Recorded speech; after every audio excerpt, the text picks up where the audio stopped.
ఏదైతే ఈరోజు ఇక్కడ తెలంగాణ భవన్లో మీటింగ్ అయిందో ఆల్ ట్రేడ్ యూనియన్స్ కానీ ఆల్ సంఘాల యూనియన్స్ అందరు ఇక్కడ కలవడం జరిగింది మన కేటీఆర్ గారు రామన్న గారి సమక్షంలో. అయితే సెంట్రల్ గవర్నమెంట్ 29 లేబర్ చట్టాన్ని 4 కోడ్గా తీసుకురావడం జరిగిందండి. ఆ 4 కోడ్ల వల్ల ఏం మనకి అందరికీ ఇప్పుడు ఏంది, ఒక వర్కర్ పనిచేస్తున్నారు, ఆ వర్కర్ ఒక 4 రోజులు ఏదో హెల్త్ బాగలేక రాలేదనుకో, నెక్స్ట్ డే ఆయనను తీసేసి ఇంకొకరిని పెట్టుకోవడం, అటువంటి చట్టం తీసుకొచ్చారు.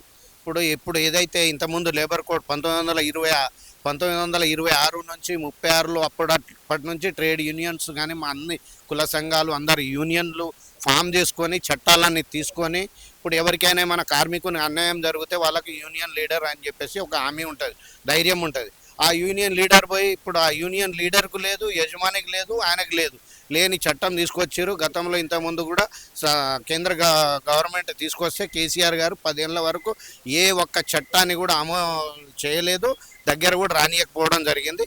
ఇప్పుడున్న చోటాబాయి బడాబాయి అని చెప్పేసి ఏదైతే అంటారో, ఏదో 56 ఇంచుల ఛాతీ అంటాడు, అది దాల్ చావల్ खाने वाला से कुछ भी नहीं होता, అడ్డి తొన్నే వాళ్ళ రీనా వాళ్ళకే मैं बोल रहा हूँ. ఏదేమున్నా నరేంద్ర మోడీ కూడా ఆలోచించాలి. ఆయన చచ్చిపోతే ఏ కాకి ఆయన ఏం లేదు, ఆయనది నలుగురు ఎవరో మోసుకుపోతారో ఇది చేస్తారు. ఆయనకు ఫ్యామిలీ ప్రాబ్లం తెలియదు, పెళ్ళి చేసుకోలేదు, పిల్లలు కనలేదు, పిల్లలకు బట్టలు ఇప్పలేదు, హాస్పిటల్ తీసుకుపోలేదు. ఆయనకి ఏం తెలుస్తుంది, పిల్లల బాధ ఏం తెలుస్తుంది, పబ్లిక్ సమస్యలు ఏం తెలుస్తుంది? వస్తాం కదా పెళ్లి చేసుకుని. ఇప్పుడు బ్యాచులర్ లైఫ్ అది మామూలుగా మనం పెళ్లి చేసుకున్నప్పుడు బ్యాచులర్ లైఫ్ ఎటు పోయి ఎప్పుడు వచ్చినా ఎటు పోయినా ఎవరు చెప్పేటోళ్ళు ఉండరు. ఏమైనా ఉంటే అమ్మ అన్నం తిన్నా బిడ్డ అంటది, అట్నే ఉన్నది. నరేంద్ర మోడీకి ఏ మాత్రం ఫ్యామిలీ ప్రాబ్లంలో కానీ ఏ విషయంలో నరేంద్ర మోడీకి కూడా తెలియదు. ఇక్కడున్న 2 గుండుగాళ్ళు ఉన్నాడు, ఒకడు గుండుగానికి 4 కళ్ళు ఉంటుంది, ఇంకో పాన్పరాకు గుండుగాడు ఉన్నాడు బీజేపీలో. వాళ్ళు ఏం చేస్తున్నారో మరి, సెంట్రల్ గవర్నమెంట్లో ఉన్నారు, ఎంపీలు ఉన్నారు, ఏం పీకుతున్నారో తెలియదు. ఇలాంటి చట్టాలు తీసుకొస్తున్నారు.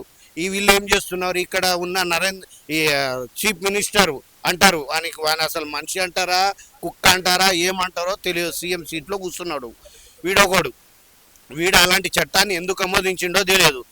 వాడు ఒకటే లాస్ట్కు ఏదో మధ్యలో డ్రామాలు చేస్తారు. మన జూబ్లీహిల్స్ ఎలక్షన్లో కూడా చూసినాం, ఇప్పుడు కూడా చూస్తూనే ఉన్నాం. ఇంకోసారి ఇలాంటి చట్టాలు ఏమైనా తీసుకొస్తే చాలా తీవ్రంగా ఖండిస్తాం, తిరగబడతాం. తెలంగాణ రాష్ట్రాన్ని ఏ విధంగా అయితే సాధించుకున్నామో అదే విధంగా మిమ్మల్ని బిడ్డ తరిమి కొట్టి ఈ చట్టాన్ని మళ్ళీ రివర్స్ పంపించే బాధ్యత కూడా మేము తీసుకుంటాం. అన్ని కుల సంఘ కార్మిక సంఘాలు అని చెప్పేసి నేను తెలియజేస్తున్నా.